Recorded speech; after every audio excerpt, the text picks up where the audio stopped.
The seasons the church is entering into now, if you don't know your God, if you don't know your God, you will suffer many setbacks.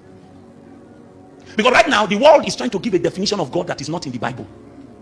The world is trying to redefine who a Christian is that does not align with biblical truths. If you don't know your God, even the very elect will be deceived. Even the very elect. You need to go back to your altar today and ask yourself, have I built this altar to a God that I know? It was in Daniel that he showed us that it is they that know their God that will be what? Strong. So your strength comes from your knowledge of him. You'll be strong against compromise, strong against immorality. I was listening to my brother leading prayers. The reason you will not trade your destiny for 5 minutes of sexual pleasure is that you know your God. You know. That strength is not something you're walking up. It's not something you're trying to fake. Knowledge feeds your strength. It feeds it.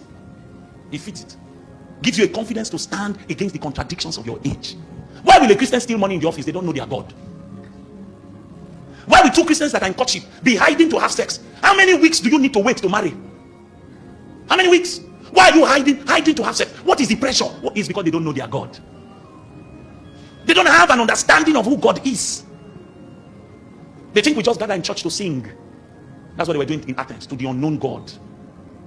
Unknown God. Saying things they don't mean. Bringing offering. That's the part that is scary.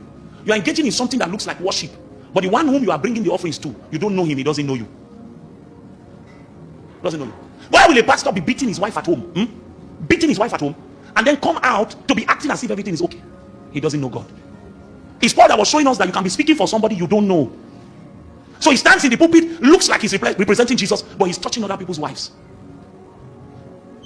For a pastor to be sleeping with women in his congregation, he doesn't know God.